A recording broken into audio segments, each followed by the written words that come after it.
Баққожа Мұқайдың Өмірзая романы. Романның оқиғалары 1982 жылы Алматыда өткен. Осы кезде коммунистік партияның орталық комитетінің бас хатшысы Брежнев болған.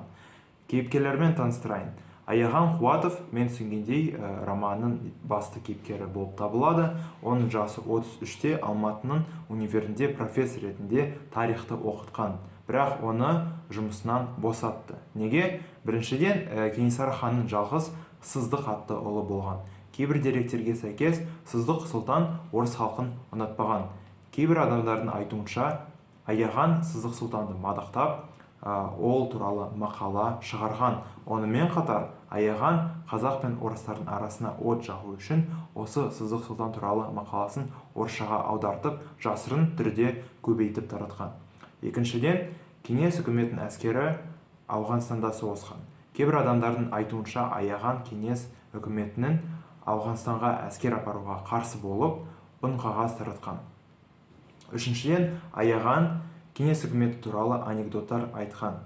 Міне осы себепті Аяғанды жұмысынан босатып шығарды. Аяғанның отбасы бар, жұбайының аты Әсем, ол Сырқат, ал балалардың аттары Елжас, Олжас және Бибі. Алдияр Ақпанұлы, ол Аяғанның ұстазы немесе профессоры. Алдияр кәрі, дәретке өзі бара алмайды, оған күтім керек. Алдиярдың ұлы болған, Алдияр Сыздық сұлтанды құрметтеген. Сол себепті ол өзінің ұлына Сыздық сұлтанның атын берген. Бірақ Алдиярдың осы ұлы маскүнем. Назар аударыңыз, алкоголь денсаулыққа зиян келтіреді. Сыздық ит сияқты анда-санда жүріп, біреуден ақша сұрап, алкоголь сатып алып ішеді. Ол әкесімен бірге тұрса да, әкесіне көмектеспейді. Неге? Өйткені ол маскүнем. Сондықтан Аяған кәрі профессорын, яғни Алдиярды аяп, оған көмектесу үшін бірнеше рет Алдиярдың үйіне келген. Және романда бірнеше студенттер аталған. Алмаз Байсалов, мен түсінгендей, ол Аяған жұмыс істеген универде оқыған. Аяғанды жұмысынан шығарғанда скандал болған. Алмаз осы скандал туралы естіп, соны өз Асылхан атты досына айтқан. Асылхан құрылысшы, Аяған құрылыста жұмыс істегенде, Асылхан онымен бірге жұмыс істеген. Хадиша, Асылханның досы, және Ақботта, Асылханның тағы бір досы, мүмкін тіпті қызы шығар, бірге ресторанда отырған. Ал енді әдебиет іліміне аттанайық. Бірінші бөлім Аяған кәрі Алдиярға келіп, оған дәретке баруға көмектесті. Екінші бөлім, біреулер Аяғанға құрылыста жұмыс істесен, үй тез табылады деп айтқан. Аяған сол себепті құрылысқа баруға шешті. Аяған жұмысынан Асылханмен бірге қайтқан. Бірақ сол уақытта Аяған Асылханды әлі білмеген. Аяғанның жаулары пайда болғаннан кейін, ол бейтаныс адамдардан қауіптенген. Міне сол себепті Аяған Асылханмен бірге қайтқанда, одан да қауіптенген. Аяған Асылханнан құтылғысы келген, сондықтан автобустан шықты. Бірақ Асылхан Аяғанды тауып алып, оған келіп, онымен танысты. Асылхан Аяғанға: «Геркулес пен арабқа сіз туралы мен айтқам, бірақ олар басқаша ойлап қалды. Кешіріңіз», деп айтты. «Мен Геркулес пен араб кім екенін білмеймін, мүмкін олар Аяғанның жауы болатын шығар». Аяған Асылханға қарап, «Вроде нормальный жігіт» деп ойлаған. Жексенбі күні Аяған кітапханада отырған, Брежневке жіберетін хатын жазып бітірген. Брежневке не туралы хатын жазды? Мен білмеймін, бірақ мүмкін бұл Аяғанның қиын өмір жағдаймен байланысты болған шығар. Осы кезде оған Асылхан келіп амандасты. Аяған Асылханнан сол жерде пошта жәшігі бар ма екен деп сұрады. Асылхан оған «иә» деп, Аяғанның хатын өзі пошта жәшігінің ішіне салуды ұсынды. Аяған жоқ деп, өзі салуды шешті. Аяған тағы да Асылханнан құтылғысы келді.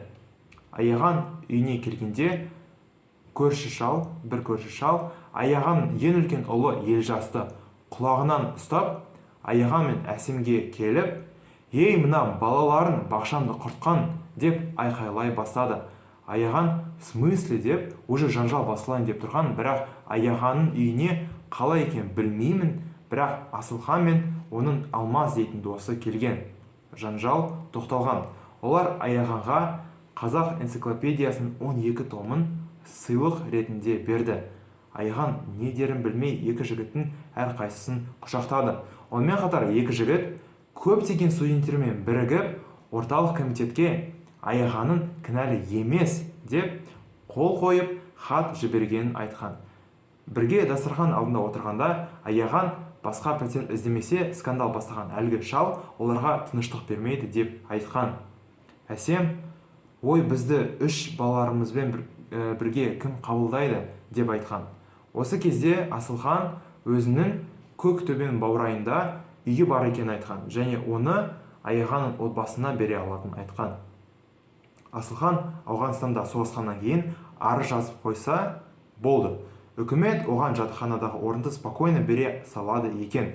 Міне осылай Аяғанның отбасы Асылханның үйіне көшкен. 8-ші бөлім.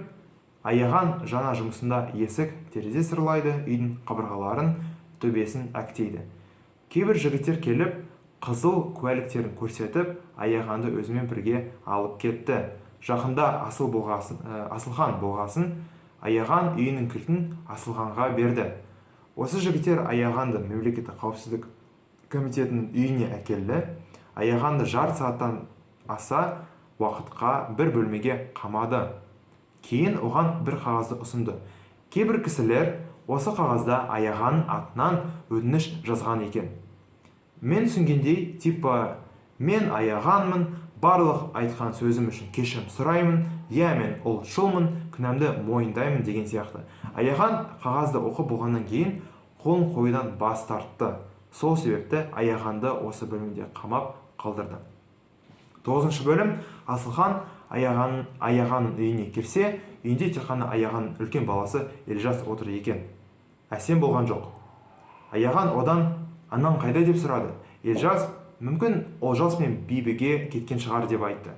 Какой-то қыз келіп, Әсемнің ауруханада жатқанын айтқан. Асылхан Олжас пен Бибінің садигіне такси алып, екі балымен бірге Аяғанның үйіне қайтып оралды. 10-шы бөлім. Аяған қамалған кеңсеге Мақсұт деген кісі келген. Мен түсінгендей, ол Аяғанның жауы болған. Мақсұт чисто Аяғанды көріп, оған күлу үшін келген. 11-ші бөлім. Асылхан Олжастың мектебіне, ал Елжас пен Бибіні садигіне апарып, Хадиша атты досына келді, барлық жағдайды айтты. Хадишадан Әсем жатқан ауруханаға баруды сұрады. Хадиша мақұл деп ауруханаға барды. Онда Әсем инфаркт алғанын және оның, яғни Әсемнің реанимацияда жатқанын естіді. 14-ші бөлім. Асылхан мен Ақбота деген досы, немесе қызы, кинодан шығып ресторанға барды. Ресторанда олар Алдияр Ақпанұлының ұлы Маскүнем Сыздықты көрді. Асылхан Сыздықпен сөйлесіп, Сыздықпен бірге оның үйіне барғысы келді. Ақбота қайда барасың деп сұрады. Асылхан атақты Алдияр Ақпанұлыны көру Асылханның арманы болғанын айтты. Ақбота уже кешкі 11 болған жатақханаға кіргізбейтінін айтқан. Бірақ сонда олар хотя бы 5 минутқа Алдиярды көруді шешті. Асылхан мен Ақбота Алдиярға келіп, онымен амандасты. Алдияр өзі тұра алмайтын мұнды түрде айтты. Ұят болса да, Алдияр Асылханнан дәретке баруға көмек сұрады. Асылхан көмектесіп, Алдиярды жуындырып, киімін жаңартты. Ақбота болса, бұрыннан бері тұрған ыдысты жуып, ас бөлмені тазалады. Асылхан Алдиярға Аяғанның бүкіл жағдайын айтты.